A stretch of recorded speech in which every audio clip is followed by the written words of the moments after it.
lung gilin va chuai chim thei lo ding ka hin khu hin va chuai zing tang ka te hin khu dam na phat pha nei pe zin va chuai dia lom nahi ai ho hin pu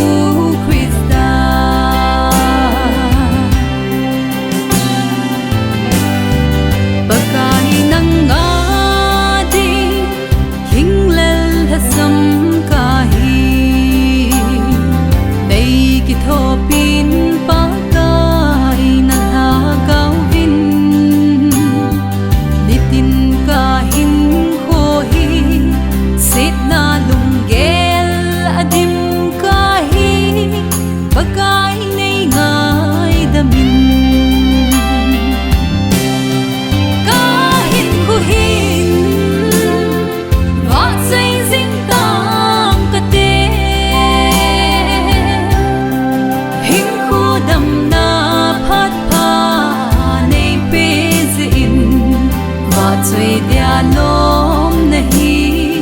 ai ho hin